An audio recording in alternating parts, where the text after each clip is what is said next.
She slapped me right in the middle of first class. No warning, no reason. She thought I didn't belong there, just because I wasn't like the people she was used to.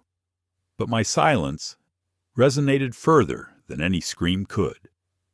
Those were the words of that young woman, not in a courtroom, but on an airplane, 35,000 feet in the air, where every other gaze turned away, and only one person dared to stand still, in silence. A moment that seemed small, but changed an entire industry. And behind it is a story you won't be able to look away from. If you believe silence holds power too, share this video with those who need to hear this story. And don't forget to subscribe to the channel so you never miss out on the stories that touch the heart. Now let's return to seat 3A, where it all began. Emily smiled faintly as she sat down in the first-class seat, thinking that this was just a regular flight. But little did she know, just a few minutes later, a wordless action would change everything. No one on the flight knew that the man sitting right behind her could bring the entire airline to its knees with just one phone call. Her name was Emily Carter. She boarded the plane quietly, gripping her ticket as if it were the most precious gift. Not because she was nervous, but because her eyes revealed one thing. She knew everything could change in an instant. This was her first time sitting in first class, and that ticket wasn't a reward she earned herself, nor was it a gift. It was a setup. From the man sitting right behind her in seat 4B, a man whose identity the world only whispered about, but had never truly known. Emily sat down in seat 3A near the window. She wore a simple cream sweater, light jeans, and pristine white sneakers. No makeup, no jewelry. Her blonde hair was tied neatly at the back of her neck. She looked like just any other woman traveling alone, silent, composed, not drawing anyone's attention. And that was what she had grown accustomed to her entire life. She gazed out the window for a while before pulling her phone from her handbag. A new message appeared. The plane will take off in 20 minutes. Text me when you land. I'll be in the city before you. Love you. The sender was Daniel Cross. Emily smiled and typed a short reply. On the plane, everything's fine.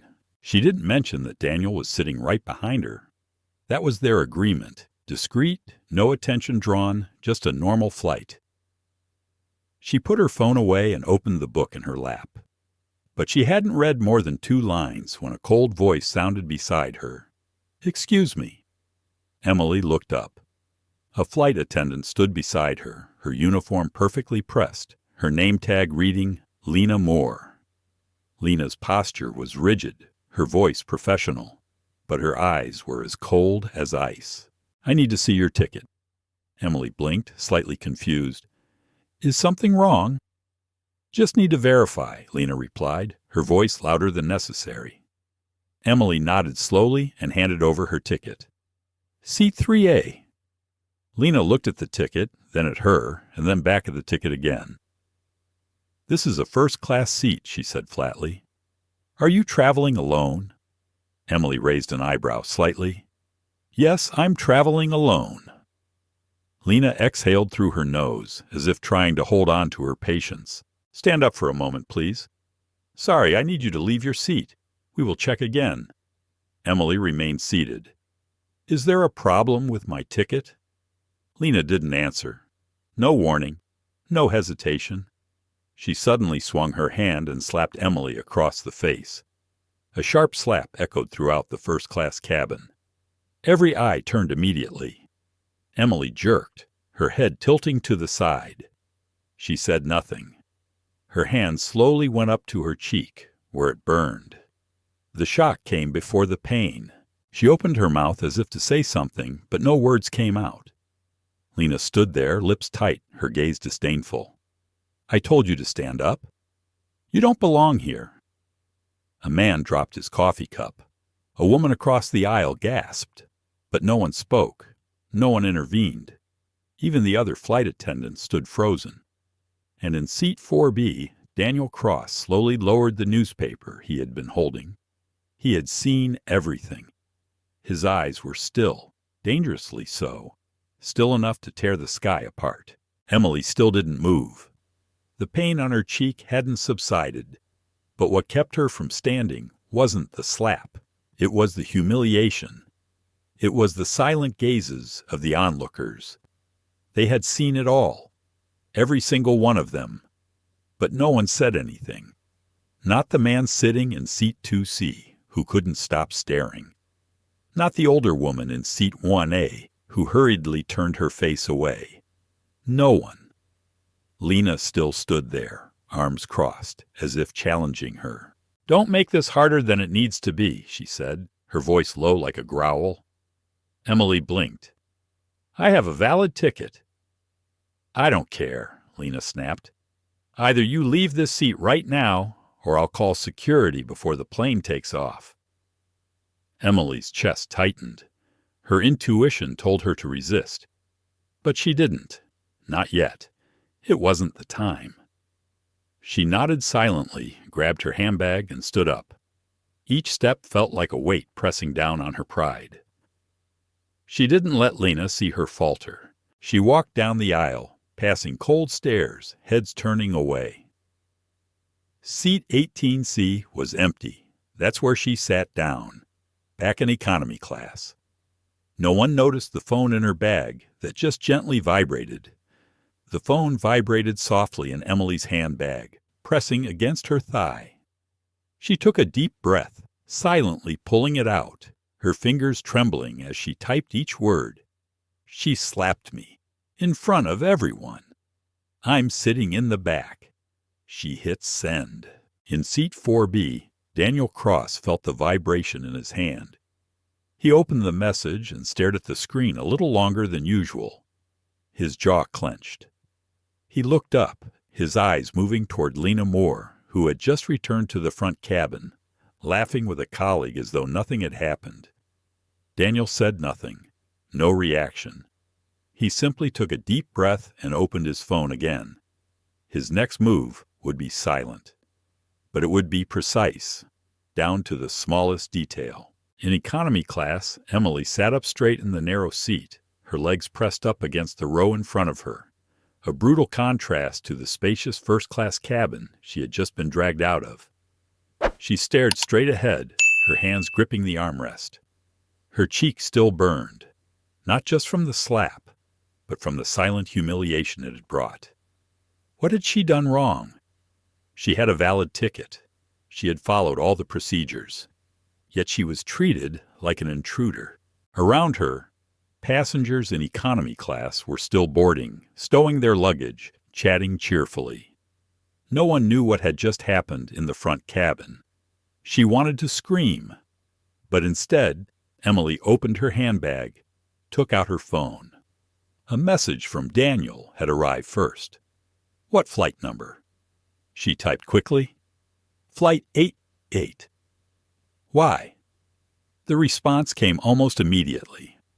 "Just sit tight. Don't say anything to anyone. I'll handle it." Emily let the phone fall into her lap. The tears she had been holding back still hadn't fallen, but inside, she was falling apart. Not because of Lena, but because she had let herself be dragged away like a child. No resistance, no words. In the front cabin, Lena took a sip of coffee from a paper cup, rolling her eyes and sneering as she spoke to Monica. I swear, she really thought she belonged there. See? She just sat there like she was at home. Monica frowned slightly. I thought her ticket looked valid. Fake, Lena scoffed. Probably borrowed or bought cheap. You know, first class isn't for people like her. Monica opened her mouth, then closed it again. She had flown with Lena long enough to know arguing was pointless. Meanwhile, Daniel Cross remained silently seated in his chair, his expression unreadable. But his fingers moved swiftly across the screen. He found the contact name and dialed. A deep male voice answered immediately on the first ring. Coordination, Logan Price speaking. It's me, Daniel Cross. A brief silence. Yes, Mr. Cross. How can I assist you? Connect me to the cockpit of Flight 828. I want direct contact. Understood. Please hold on. Daniel leaned back in his chair, his eyes closing, the phone still pressed to his ear. Outside, the plane began to pull away from the gate. Lena had no idea that her world was about to be completely upended. The cockpit doorbell rang. Captain Harding, the flight commander, turned to look at the first officer. Did anyone report an incoming call? No, sir, the first officer replied, a bit confused. The bell rang again. Harding pressed the intercom button. Cockpit here. The voice that answered was firm, professional, carrying the weight of authority. This is Logan Price, ground coordination. We have an urgent report from Mr. Daniel Cross regarding this flight. Please open the cockpit door. Harding blinked. The name froze him. Daniel Cross. No airline executive didn't know that name. Not just a billionaire. He held the largest shares in the parent company that owned this airline. A man like him didn't fly often. But when he did, everyone noticed.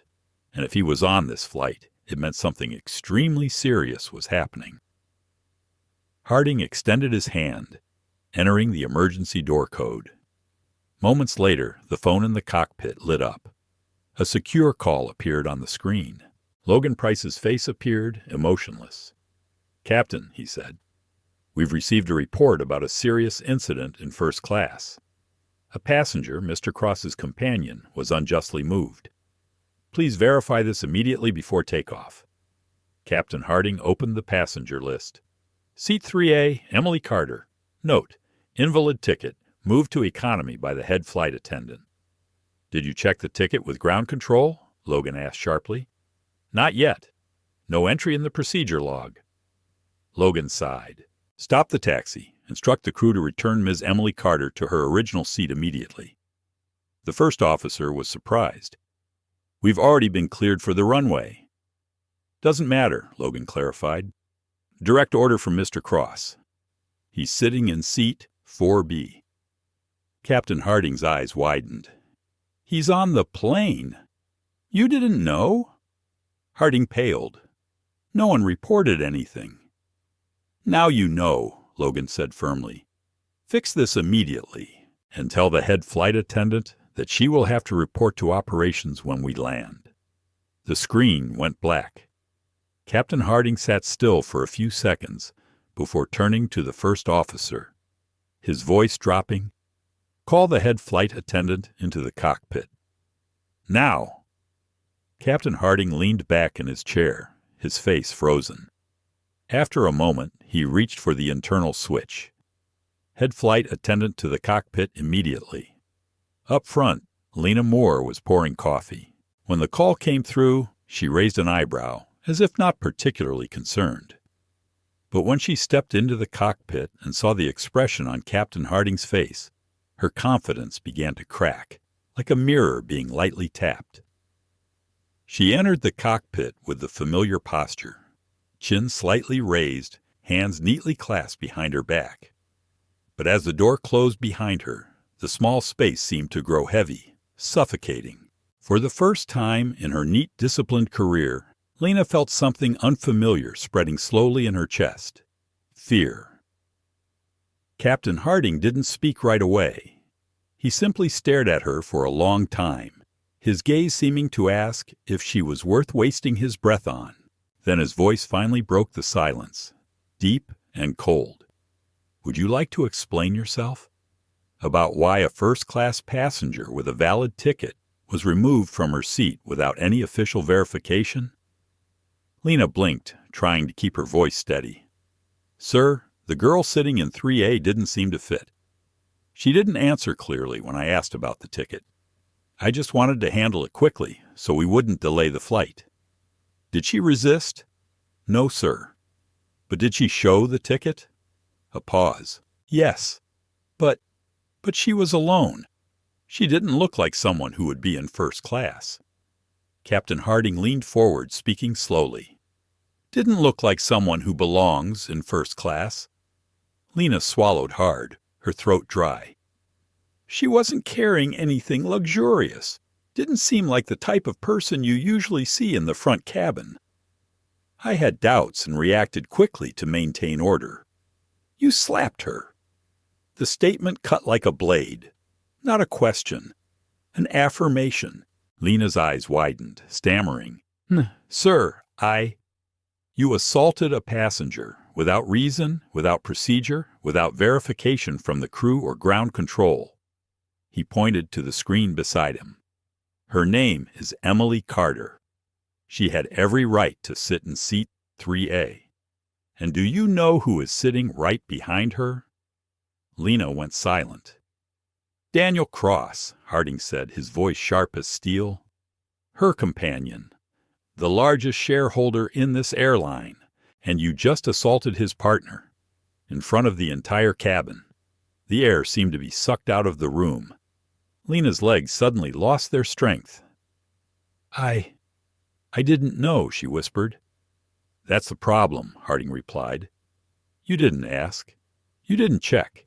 You just acted. He stood up, his gaze never leaving her. Now you'll go back to the cabin in front of all the passengers who witnessed it and personally return Ms. Emily Carter to her original seat. You'll apologize, clearly, sincerely, and respectfully. Lena stood frozen. When we land, internal security will be waiting. You'll have to report directly to the disciplinary board. Lena's lips moved, but no words came out. I suggest you go now, Harding said, ending the conversation. Lena turned, stepping out of the cockpit as a different person. How many times had she walked down this aisle with poise, with admiring gazes following her? But today, each step felt like a knife carving deeply into her pride. She walked past the passengers, no longer admiration in their eyes, only heavy silence and skepticism. It seemed that the whole cabin understood something had changed, even if they didn't know exactly what. In economy class, Emily Carter still sat in seat 18C, her arms crossed, staring out at the hazy sky. She wasn't holding her phone, wasn't talking, wasn't moving. From behind, she appeared calm. But Lena understood that this silence was far more capable of breaking someone than any shout could. Lena stopped beside the seat, clearing her throat lightly. Ms. Carter. Her voice was hoarse, something she hadn't anticipated. Emily turned her head. Her face was unreadable. No anger, no fear. Just a silent, unyielding calm that made anyone facing her feel small. There's been a misunderstanding, Lena began, her voice quiet. I would like to invite you to return to your original seat. Emily looked directly at her. Not through her, but into her. Her gaze was steady, like a silent blade.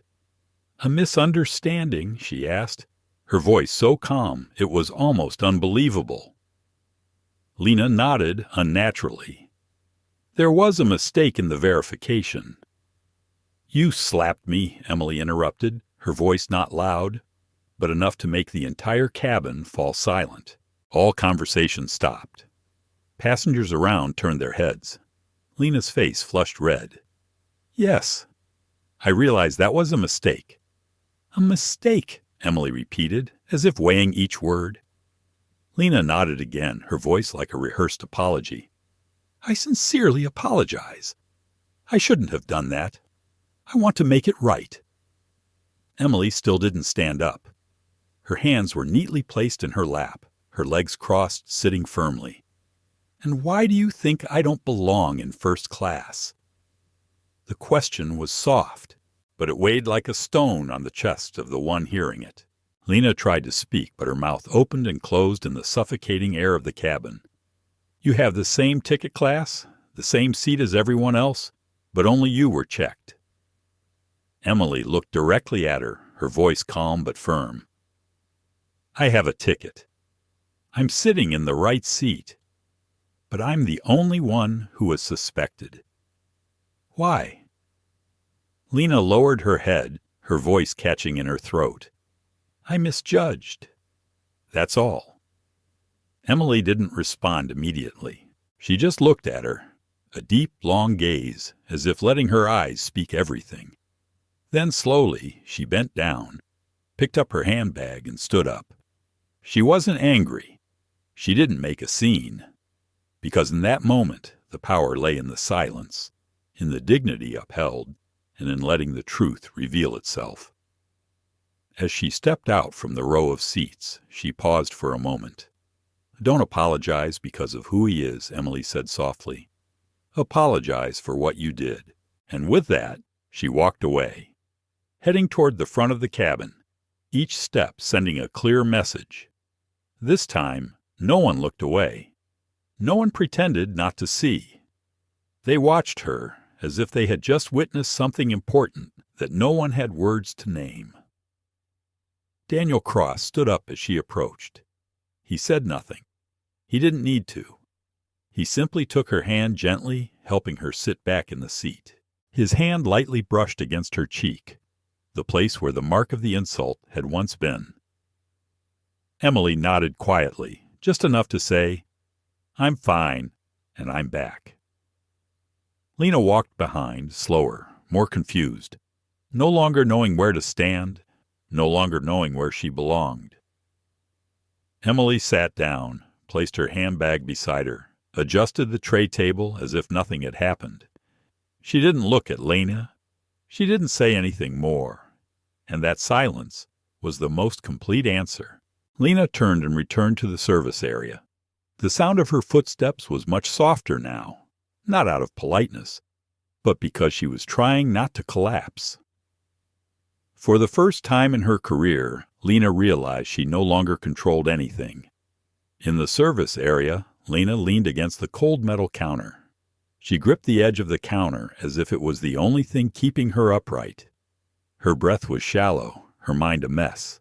For the first time in many years, she didn't feel like the head flight attendant, but like a child who had just been called into the disciplinary office. Monica, the younger colleague, stood across from her, her arms crossed, her gaze silent. She had watched Lena run dozens of flights, issuing orders, maintaining order, walking with authority. But today, that authority was falling off Lena's shoulders like an oversized uniform. "Are you okay?" Monica asked, her voice calm but firm. Lena didn't answer. Monica stepped closer. "You didn't even give her a chance, just because you thought she didn't belong there." Lena whispered, "I didn't mean that." Then, as if startled by her own words, Monica stared at her. "But that's what you thought." Silence filled the space, heavier than the pressure in the cabin at 10,000 feet. Lena turned away, starting to arrange the juice bottles that no one needed, her hands trembling slightly. She hated that Monica could see that. Up front, Emily Carter sat quietly in her first-class seat. Another flight attendant handed her a soda. She accepted it without speaking, without smiling. But everyone could see. She wasn't hiding anymore. The passengers who had deliberately ignored her now began to glance over, some with guilt, others with curiosity. A man in the row across leaned toward her. "I saw everything," he said quietly. "That was really wrong." Emily turned to him. Her face showed no anger, no surprise. "And yet," she replied softly, "you remained silent." The man shifted in his seat, looking uncomfortable. "I thought it wasn't my place." Emily tilted her head, not cold, just sorrowful. "It should have been everyone's place." He opened his mouth to say something, but she had already turned away. Her words lingered in the air, like a turbulent zone that no one dared to touch. A few rows back, Daniel Cross remained seated, his arms crossed. His phone buzzed gently. He opened it, read a message, then nodded slightly. The message from his lawyer. "Security has been dispatched. The board has been notified. She will be waiting at the gate." Daniel put the phone down, turning to Emily. "They're handling it." She didn't respond. She didn't need to. Sitting up straight, her eyes fixed forward. That was enough of an answer. From the intercom, Captain Harding's voice echoed, "Ladies and gentlemen, we are ready for takeoff. Please fasten your seatbelts, stow your tray tables, and switch electronic devices to airplane mode." The plane began to taxi down the runway, gradually picking up speed. Passengers adjusted their positions. Flight attendants moved quickly down the aisle. The engines roared like the sound of a great wind coming. But amid all the noise, only one truth resonated like a second heartbeat. Lena Moore had made a choice, and from the moment the plane's wheels left the ground, nothing could ever go back. The plane gently lifted off the runway, turning into the expansive sky. But inside the cabin, the pressure wasn't in the altitude. It was in the silence that hadn't been broken. Most passengers reclined in their seats, wearing headphones or closing their eyes. But no one was truly relaxed. The atmosphere was taut, like a stretched wire, quieting but never disappearing. Emily Carter sat upright, her hands folded neatly in her lap, her expression unreadable. Her cheek no longer bore the obvious red mark, but the burn in her heart hadn't faded. Not because of the slap, but because the truth was, with just one prejudice, one person could be diminished, humiliated, and discarded, without any reason other than a feeling. She glanced at Daniel Cross. He said nothing. He didn't need to. The way he looked at her, calm, focused, made it clear. In his mind, he had already anticipated this situation several steps ahead. Daniel wasn't the type to make a scene. He believed in applying pressure at the right moment, in the right place, and on the right person. Behind the curtain, in the service area, Lena Moore stood motionless like a statue. The murmurs in the cabin were blocked by the fabric, but nothing could block the thoughts racing through her mind. She replayed the moment in her head. The slap, Emily's gaze, the stunned silence of the passengers. At that time, she felt justified. She believed she was maintaining order. But now, all she felt was a cold confusion. She pulled out her tablet, opening the crew's internal app. The account was still active. She checked the flight log. Though no one said it, she knew for sure. A report was waiting for her on the ground. A summons from the board of directors. Her once pristine, respected work record was about to get its first blemish. Monica entered, carrying a tray of drinks. "Would you like me to handle this part?" she asked. Lena didn't answer. Monica looked at her for a moment before setting the tray down. "I used to admire you." Lena turned, frowning. "What did you say?" "I've watched you work for years. Sharp, principled, unwavering. I thought you were the model of leadership." Lena gripped the tray's handle tightly. "Then you should remember, I've been flying longer than you've been in this industry." Monica responded calmly. "Exactly why this is so painful. Because you should have known better than anyone." Lena opened her mouth, but she couldn't find the words to justify herself. In first class, another flight attendant approached Emily. "Ms. Carter," she said gently, "we have a special wine menu or light snacks. Would you like anything?" Emily glanced at the flight attendant, then over at Daniel. He gave a small nod. "I'm fine." "Thank you," she said, her voice still soft but clear. The flight attendant nodded. "Let me know if you need anything." She left. Emily returned to her silence. Her phone in her bag buzzed gently. A notification appeared. New email, corporate@aureliaair.com. Subject, official apology and internal handling procedure. Daniel leaned in. "Go ahead and open it." Emily tapped on the email. Her eyes skimmed the lines. It was a carefully crafted letter. An apology from Aurelia Air's management. They acknowledged the incident. They confirmed that the head flight attendant had violated the rules and would be investigated within the next 48 hours. They promised retraining on implicit bias for the entire crew. At the end of the letter, only 2 lines made Emily pause. Your silence in that moment was more powerful than any words could have been. Thank you for reminding us what dignity looks like. Emily sighed. She locked the screen, her gaze still fixed forward. I didn't want things to turn out like this, she said, very quietly. I just wanted to peacefully sit on the flight. Daniel tilted his head. You've done that. But now, the whole flight knows who you are. She turned to look at him, her eyes deep. And you, when we land, who will you be? Daniel smiled lightly, his gaze unwavering. I'll still be me, but this time, I'll speak louder. The plane continued to soar through the sea of white clouds. The lights in the cabin dimmed, signaling that the meal service was about to begin. Passengers shifted, flipped through magazines, adjusted their seats. But Lena Moore still stood there, as if caught in the storm of her own making.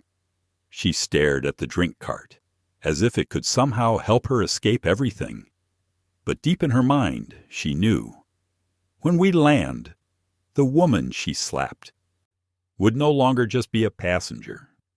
She would become the moment that Lena would never be allowed to forget. The cabin fell into a strange rhythm. Everything continued as usual. But what moved in each person's heart? No one saw it. No one heard it. And in the front row, Emily Carter still held her glass of water, gently swirling it in her hand, letting a drop fall onto her finger, as if she were washing away something. Her exterior was peaceful, but behind those still eyes, hundreds of thoughts were racing. She recalled each moment, the slap, the gaze, the silence from everyone around her, and it was that silence that hurt her the most. Because it said one thing clearly: even when you sit in first class with a valid ticket in hand, there are still people who believe you don't belong there. The older man who had spoken earlier sat quietly now. He hadn't said another word since Emily replied, but then, after clearing his throat lightly, he leaned forward. Excuse me, he said softly. I'm sorry. I should have spoken up earlier. But I didn't. Emily turned her head, her gaze calm. He looked down at his hands. It's not that I didn't care. I just wasn't sure. Not sure about what? She asked. Not sure if I had the right to intervene. But seeing how you handled everything, I realized silence is also a choice. Emily didn't respond immediately. Then she nodded gently. It always is. A few rows back, Daniel Cross quietly typed on his phone. He no longer sent messages to his assistant or board members. He had moved beyond issuing directives from a distance. Before boarding, he had called the senior leaders of Aurelia Air directly. They knew he was flying today. They knew who Emily was. They knew that everything should have gone smoothly. But no one expected this. And now, Daniel didn't need polite apologies or press statements. He needed real change. From the roots. He opened a document titled Policy Adjustment Draft, Incident 828. Notes filled the screen. Verify passengers through the system before requesting them to vacate seats. Report escalated situations when necessary. Comprehensive retraining on ethics and personal bias for all head flight attendants. This was no longer just about Emily. Now it was about the next woman, the man in the back cabin, the teenager with no Daniel Cross sitting behind them. In the service area, Lena Moore stood motionless in front of the warming trays.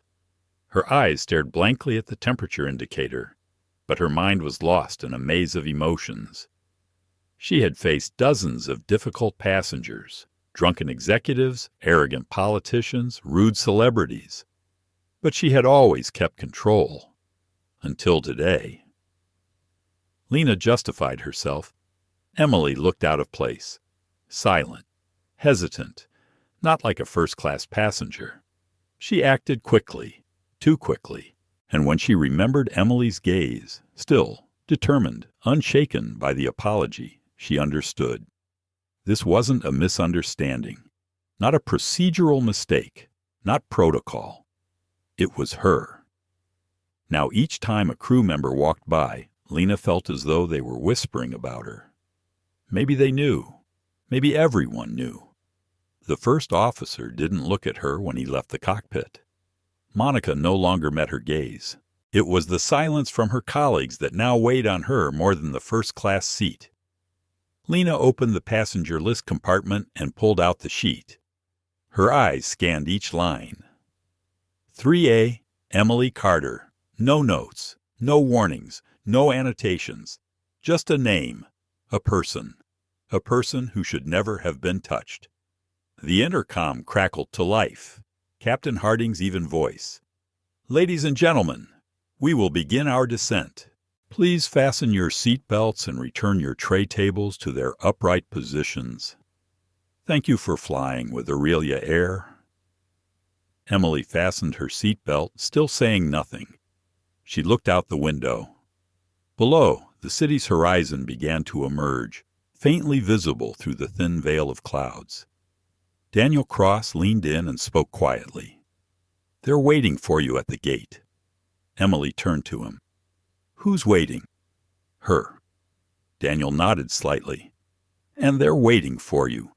She frowned. "I don't want to cause trouble." Daniel responded immediately. "You're not causing trouble. She's the one who did. You just sat still." In the service area, Lena wiped the sweaty palms of her hands on her uniform skirt.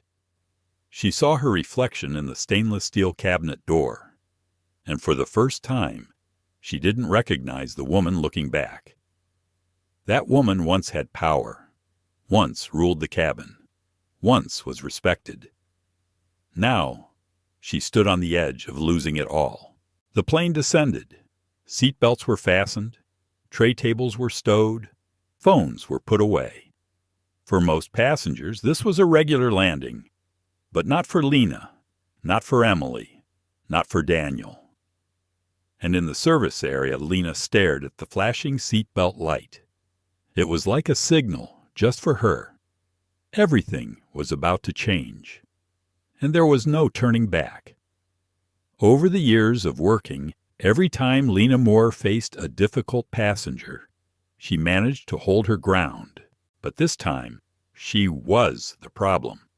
She had become exactly what the airline feared the most, a name appearing in the headlines. Ahead, Emily Carter adjusted in her seat, fastened her seatbelt without saying a word. Through the window, the city below began to come into view. The square rooftops, the streetlights, the blocks of buildings slowly growing larger in her sight. She took a final sip of water, then gently handed the glass back to the flight attendant. No one in first class dared to say anything to her now. They only watched silently, unsure whether they were allowed to speak or not. Emily had quietly become the focal point of the cabin. Daniel Cross glanced at her. "Are you okay?" She nodded slightly. "I'm just tired." His voice softened. "They'll try to apologize, try to smooth things over. But remember, you don't owe anyone forgiveness." Emily looked at him. "I didn't do this for them." Daniel smiled softly. In his eyes there was pride. In seat 2D, a man in his 50s, sharply dressed in a suit with a shiny watch, leaned forward. He spoke quietly. "Excuse me, I didn't say anything earlier, but I want to apologize. You didn't deserve to be treated like that. And I truly hope, when we land, things will change." Emily didn't smile, but she nodded. "Thank you, sir. No need for a speech. Just a brief acknowledgement. That silence, too, has consequences." The plane landed gently, the wheels touching the runway as a reminder that everything was truly beginning. The ding sounded, signaling passengers could unfasten their seatbelts. People started to move, but this time no one truly returned to their normal routine. The intercom rang, the voice of Captain Harding. "Welcome to Eastmere International Airport. Please remain seated until the plane has come to a complete stop and the seatbelt sign has turned off. Thank you for flying with Aurelia Air."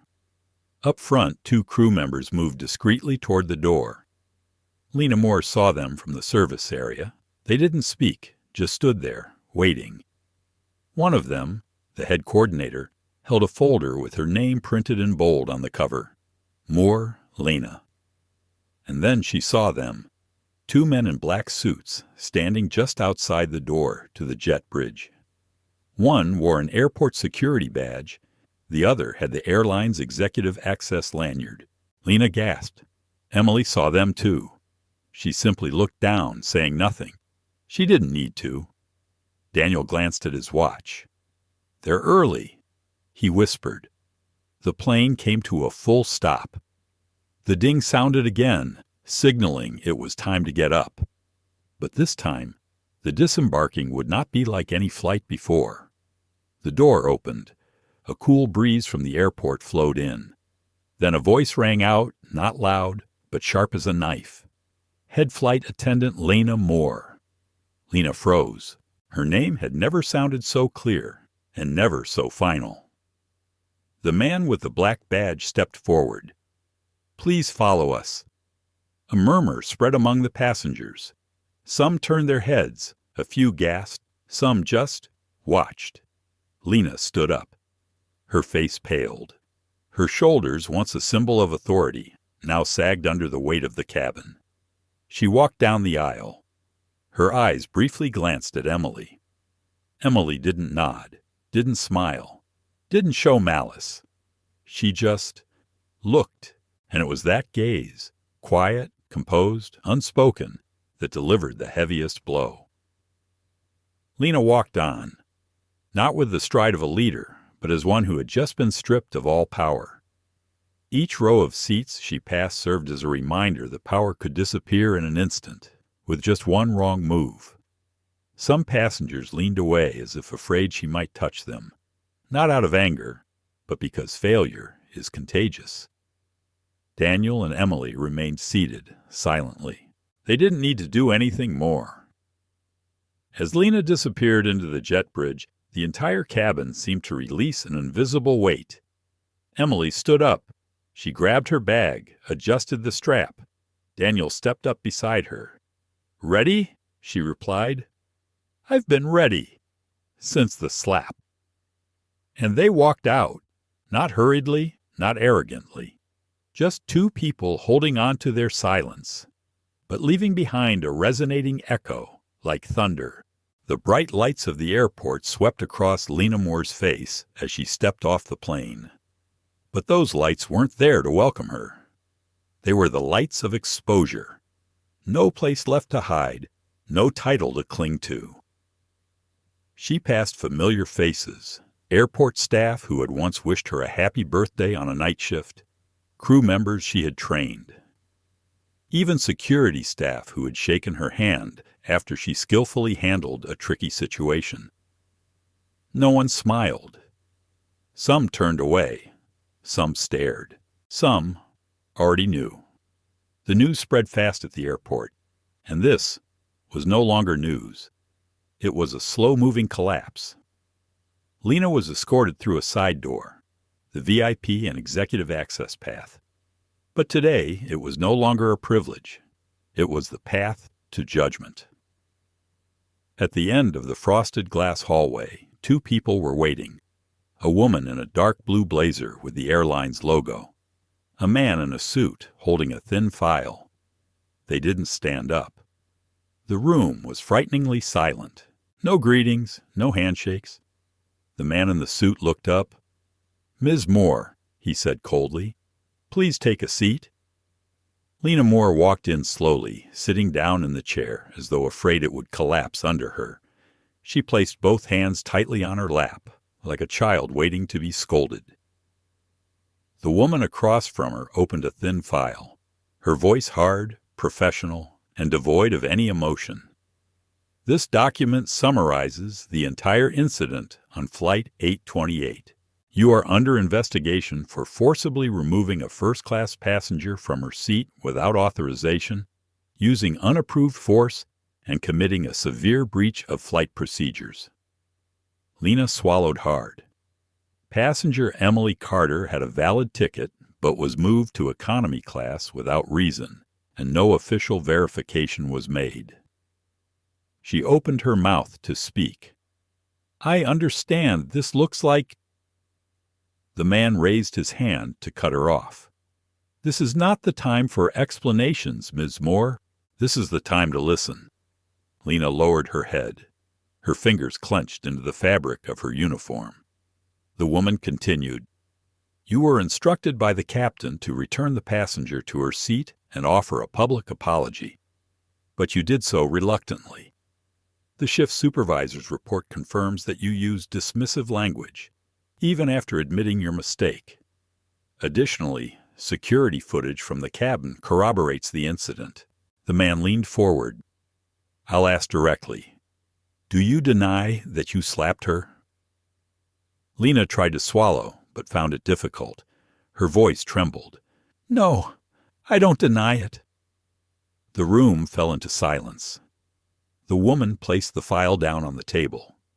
"Then you understand that this matter has reached the board. Mr. Daniel Cross, the largest shareholder of Aurelia Air, filed a direct complaint with evidence, testimonies, and recordings. He also requested a review of the entire crew evaluation process, using your case as a prime example." The man crossed his arms. "Do you know what that means, Ms. Moore?" Lena looked down, whispering softly. "It means I'm being made a scapegoat." "No," he said, clearly enunciating each word. "It means you reminded those in power that just one wrong decision, and power can turn into abuse." A heavy silence passed. The woman continued, this time her tone softened slightly, but only just. "You are immediately suspended without pay until a formal conclusion from the hearing. You are not allowed to step foot into any of the company's premises, from the office to the aircraft." Lena opened her mouth, then closed it. No more words to say. No more place to hide. The man stood up. "You may leave now. Security will escort you out." Lena stood up, her legs nearly buckling. Her eyes blurred, but she still nodded. No one said goodbye. No one looked at her with respect. They only watched to make sure she left. On the other side of the terminal, Emily Carter and Daniel Cross stepped off the plane. But the atmosphere surrounding them was completely different. The gate area had been cleared. 2 airline staff members were waiting. 1 male, 1 female. Their faces tense, but full of respect. "Ms. Carter, Mr. Cross," the woman spoke. "We have arranged a separate path to the executive lounge. A private car is waiting for you. The Vice President of Passenger Relations would like to meet with you." Daniel nodded, saying nothing. Emily simply looked directly at the woman. "Are the press here?" She hesitated, then answered, "Not yet. But with situations like this, information spreads quickly." Emily sighed. "Then make sure. The right information gets told." They walked through the terminal, moving together in silence, but their presence spoke louder than any press conference. Passengers passed by them, some recognizing Daniel, others not. Some looked at Emily as if she were a character from the news or a courtroom drama. But most didn't understand what had really happened. As they entered the VIP lounge, Daniel turned back. "Are you sure you're okay?" Emily looked at him, tired but steady. "I'm not broken, Daniel. I was just reminded." He nodded, then opened the door for her. Inside, the warm yellow light, the soft music. Emily sat down, looking through the glass wall at the busy terminal. For the first time since the plane took off, she breathed fully. She had been dragged from her seat in front of strangers, slapped like a criminal, humiliated for no reason at all. And she hadn't screamed. didn't record anything, didn't cry out. It was that calmness that made the system tremble, because to be heard, she didn't need to shout. She just needed to sit back in her seat. And now the world would witness what happens when she sits back in her rightful place. In another part of the city, Lena Moore sat on the edge of the bed, still in her uniform. The name tag had been removed. Her shoulders slumped, as if the entire room was pressing down on her. It had been hours since she was escorted out of the airport. She had turned off her phone, didn't want to see messages from colleagues, didn't want to open emails, didn't want to hear anyone say anything. The suitcase she usually used for consecutive flights was still sitting by the door, unopened, probably never to be opened again. She stared into space, silent, and for the first time in many years in the industry, she felt truly alone. The airline's tablet, the one containing all the schedule information, crew coordination, and logs, had been powered off the moment she received the suspension notice. She didn't need to turn it on again. She had seen their gazes in the meeting room. It wasn't just an evaluative look. It was a gaze that already knew the outcome. This wasn't suspension. This was the beginning of an end.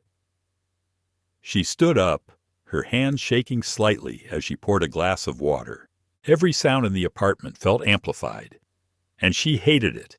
There was no crew to command, no passengers to manage, no one to give orders to, only herself, and choices that couldn't be taken back. A light vibration on the kitchen counter, a message. She hesitated, then picked it up. New email. Emily Carter. Subject: response to your apology. Lena's heart clenched. She hadn't expected a response. She didn't even understand why she had sent the apology after the meeting, perhaps out of regret, perhaps out of desperation. Or maybe it was the first genuine thing she had done in years. She opened the email. Ms. Moore, I've received your apology. I've read it twice. I believe you are sincere. But I need you to understand this. This isn't just about me and you. It speaks to something larger, about a system you thought you were protecting. That day, you didn't see me as a person. You saw me as something out of place, unworthy of the definition of someone who belongs in first class. And instead of asking, instead of verifying, you chose to act, quickly, publicly, and violently. That moment made it clear to me. Even though I paid, I still had to prove I deserved to be there. You didn't break me, Ms. Moore. You exposed yourself. I accept your apology, not because I need it, but because I hope you truly understand. And I hope this changes not only you, but the ones who stood silent and watched. Because if no one speaks up when this happens, it will repeat itself. And next time, the one sitting in that seat may not have a Daniel Cross behind them. Emily Carter. Lena sat there staring at the screen for a long time, a very long time. No, those words didn't make her cry. They didn't bring relief. They didn't make her angry. They were as simple as a mirror, cold, clear. For the first time, she allowed herself to feel the truth of her actions, not the consequence, not the suspension, but the moment when she hadn't hesitated to make Emily leave. That moment was her raw essence. She placed the phone face down. No tears, no more tears left, only silence and a growing understanding. Her 10-year career had evaporated in just a few seconds. But maybe that downfall was necessary, because sometimes things have to break to have a chance to rebuild from the ground up. Across the city, in an office with glass windows overlooking the urban sky, Daniel Cross sat at a long meeting table with 3 senior executives. Beside him was a file clearly labeled Internal Review, Flight 828 Incident. Emily Carter stood behind, arms crossed, observing. The head of operations leaned forward, his tone hesitant. "We've suspended Ms. Moore. Her record has been clean until now. No violations. Do you still want to push this?" Daniel didn't raise his voice. His voice was low, but each word was clear. "I don't care how clean her record is. This isn't a procedural error. It's a choice. And if she made that choice once, she could make it again." The room fell into silence. Emily spoke, her voice calm. She didn't just break protocol. She broke trust. The executives exchanged looks. Daniel continued, "I want this incident to be included in the company-wide compliance review. I want retraining on bias and empathy before Q1 ends. I want the official statement released before dawn. If you don't have a draft, I'll write it myself." The CEO, an older man with a sharp gaze, nodded slowly. "We understand." Daniel tilted his head. "Do you really understand? Because if you don't handle this at the root, it won't just be the employee called out. It will be your brand." A long silence passed. Finally, "We will do what's necessary." Daniel nodded. "Good, because so will I." He stood up. Emily walked beside him. No reporters, no cameras. Just two people walking out of the meeting room. Not as a couple in a scandal, but as two people who just made an entire system pause and think. Because dignity doesn't need to scream, doesn't need to be forced. It just needs to stand still when others say you don't belong. And sometimes that stillness is what changes everything.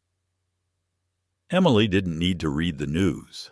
She didn't need to check analysis articles. She didn't need to scroll through LinkedIn to see the leaders suddenly committing to responsibility and fairness. She had lived through that story, from beginning to end. That morning, she sat quietly in the backyard of Daniel Cross's mansion, holding a hot cup of tea. The early morning sun filtered through the low hedge, while the city outside slowly woke up with car horns and the hurried breath of commuters. But here, it was as still as the first time the plane took off. Daniel stepped out, phone to his ear, his voice steady. "Yes, switch to the second draft of the policy statement. Send a copy to Ms. Carter before the public release." He ended the call, put the phone away, and sat next to her. "They've approved everything. The oversight procedures, the retraining, and the direct feedback line for staff. They even want you to speak at the flight crew retraining conference." Emily raised an eyebrow. "They want me to teach flight attendants?" Daniel smiled lightly. "Not to teach, but to remind them that when power is abused, it doesn't just hurt others, it silences them. And when silence becomes a habit, wrongdoings become the norm."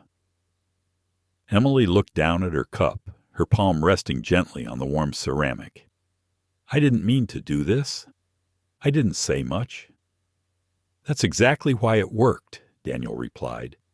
"You didn't turn it into a fight. You let them see themselves in the mirror they didn't want to look into." Emily was silent. "She wrote to me again," she said quietly. Daniel turned toward her. "What did she say this time?" "She said she's rethinking everything. That for all the years she's worked, she acted on instinct without ever questioning where those instincts came from. She said, the silence after the slap, from me, from the crew, from the passengers, is what haunts her." Daniel leaned back in his chair, his gaze turned to the row of trees. "She's not wrong." Emily also looked up at the clear, wide sky. "I don't hate her. I think she really believed she was protecting something, but not the passengers, not the airline, but the rules she created in her mind." Daniel exhaled slowly. "And now she stands amidst the ruins of those rules." Across the city, Lena Moore stood before the towering glass building, looking at herself through the reflection. She hadn't worn her uniform since that day. It no longer felt like it belonged to her. For the past 2 days, she had read everything. Emily's response, the official statement from the airline, the passengers' comments on Flight 828, and even a confidential memo from Aurelia Air's internal culture office. They gave her two choices: attend the Responsibility and Improvement Conference and share her own mistakes, or quietly resign. She had written her resignation letter 3 times, then erased it, because she knew if she left now, she would disappear in silence again. No growth, no confrontation, no change, just another moment of silence. And in her mind, Emily's last words echoed, "You didn't break me. You exposed yourself." Lena stepped inside, signed up for the conference. No one welcomed her. No judging eyes. Only the recognition that she had arrived. She sat in a small circle, 8 people, mostly veteran flight attendants, all waiting for the same presentation. A trainer stepped forward. The first speaker, Emily Carter. No one moved, but the air immediately shifted. Emily walked in. No PowerPoint, no title, no press, just presence. She wore a simple white shirt, jeans, no makeup. Her voice was calm, clear. "I'm not here to embarrass anyone. I'm here because one of you looked at me and decided I didn't belong there." No one moved. You've been trained to maintain safety, handle crises, maintain order, and that's necessary. But somewhere along the way, something was forgotten. Your instincts are not always fair. Your voice carries power, and your assumptions can become someone else's trauma. She paused for a beat. "I sat there because I paid for that seat, but I was forced to leave because someone thought I didn't belong." She never said it out loud, but she didn't need to, because prejudice doesn't need words. It acts. Lena held her breath. Emily didn't look at her, but each word seemed to strike straight at her heart. When humiliated, I didn't scream, didn't record anything, didn't resist. I just sat still, and that silence made everyone look at what they didn't want to see. Emily stepped back. "Thank you for listening. I hope your next flight will be a place to start new thinking. Next time, when you want to act based on a gut feeling, ask yourself, who taught you to feel that way?" She walked out, not waiting for applause, not needing anyone to confirm. Inside, Lena Moore finally allowed herself to feel the full weight of her mistake. Not because of the punishment, but because someone spoke up and still left space for her to listen. The afternoon closed with quiet goodbyes, reflective conversations, and a subtle wave of change, silent but profound, spreading from that small room throughout the aviation industry. But for Lena Moore, this was just the beginning. She returned to her apartment that evening, opened her laptop.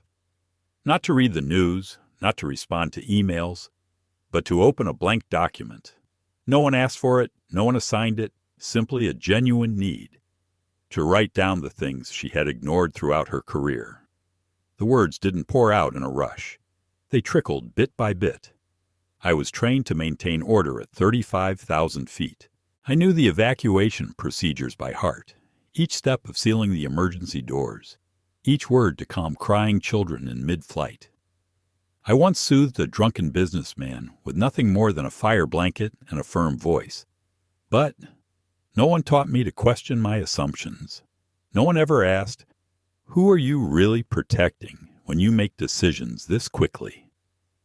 She paused, her fingers hovering over the keyboard.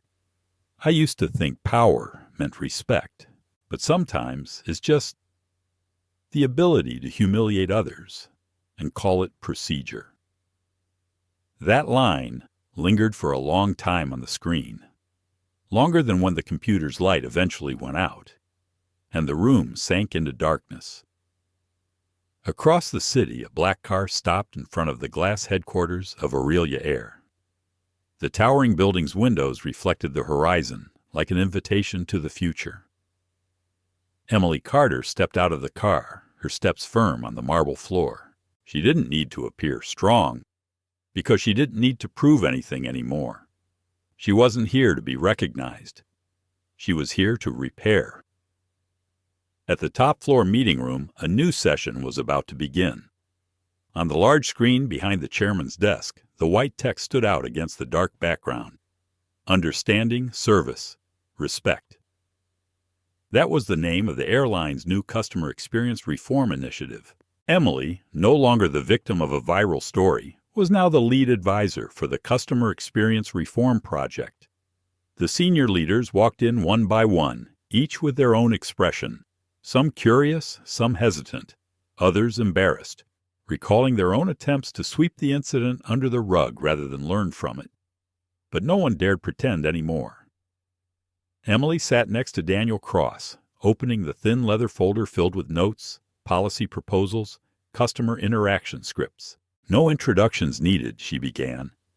The problem isn't with underperforming staff. It's with the habits no one questions. Who gets to be trusted and who has to prove themselves? It's the tone, the posture, the silence used as a barrier rather than a bridge. She handed out the documents. No grand speeches, no accusations. Just structure, just real responsibility. Daniel looked around. He read every expression. The ones accepting, the ones defensive, the ones who felt exposed. And Emily, once humiliated in front of an entire cabin, was now the one leading the future of an entire industry. A director hesitated, raising a hand. Do you think our internal culture can really change? Emily looked at him calmly. Only when those who caused harm are not only held accountable, but also retrained. And only when you place emphasis on the voices that were once silenced. The room fell silent. Not heavy, but the kind of silence only truth can create. 2 weeks later, Flight 186 took off with a full first-class cabin. The crew that day had fresh faces, younger and more aware. Lena Moore was not part of the primary team. She hadn't worn her uniform again, but she was present. Her name was on the training roster. Not flight safety training, but humility training. No title, no power, just a person learning to see others with new eyes. The head flight attendant bowed her head gently. Welcome back. Lena smiled faintly, tucking her bag into the empty seat. Thank you. I'm ready to listen. And this time she truly was. That afternoon, Emily Carter received a handwritten letter. No return address. But she knew immediately who had written it. The handwriting was neat, careful. Emily, thank you for letting your silence teach me.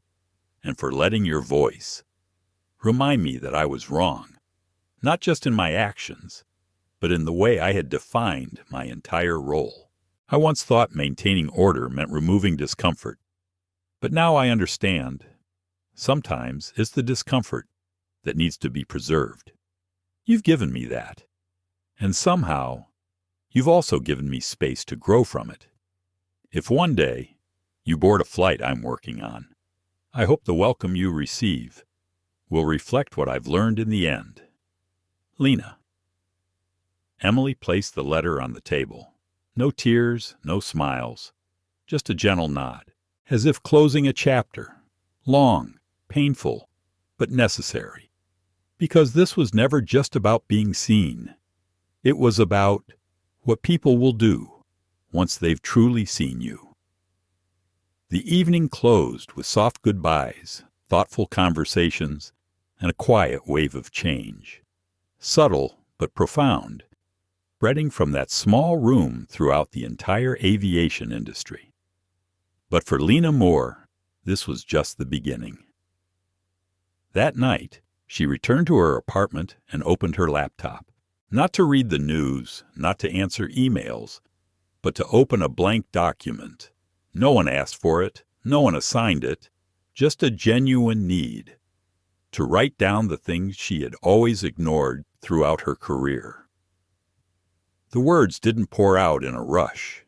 They trickled bit by bit, I was trained to maintain order at 35,000 feet.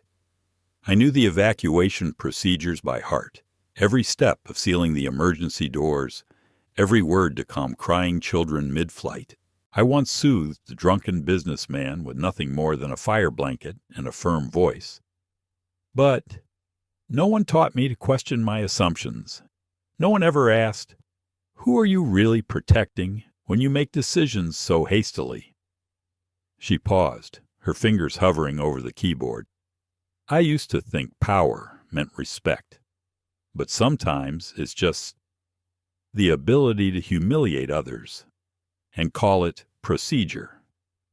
That line lingered for a long time on the screen, longer than when the computer's light eventually went out, and the room sank into darkness. Across the city, a black car stopped in front of the towering glass headquarters of Aurelia Air. The building's tall windows reflected the horizon, like an invitation toward the future. Emily Carter stepped out of the car, her steps firm on the marble floor. She didn't need to appear strong, because she didn't need to prove anything anymore. She wasn't here to be recognized. She was here to repair. At the top-floor meeting room, a new session was about to begin. On the large screen behind the chairman's desk, white text stood out against the dark background. Understanding, service, respect. That was the name of the airline's new customer experience reform initiative. Emily, no longer the victim of a viral story, was now the lead advisor for the customer experience reform project.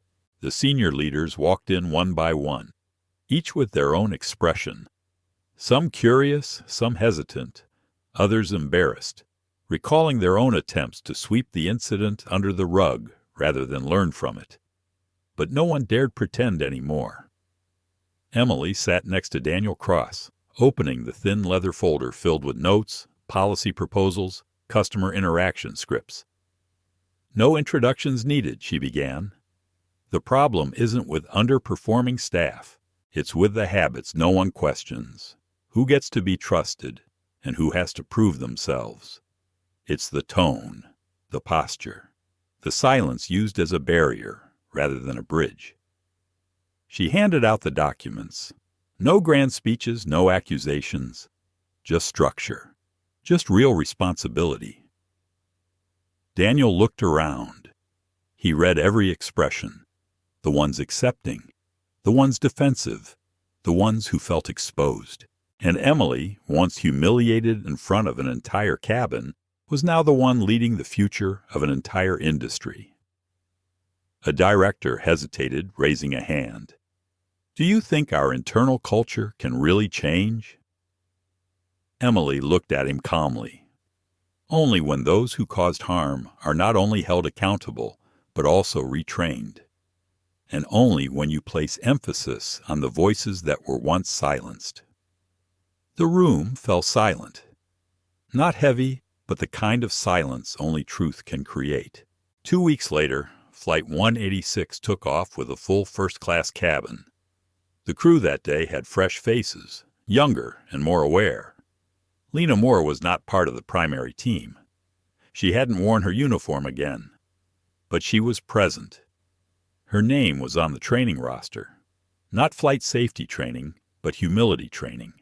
No title, no power, just a person learning to see others with new eyes. The head flight attendant bowed her head gently. "Welcome back." Lena smiled faintly, tucking her bag into the empty seat. "Thank you. I'm ready to listen." And this time, she truly was.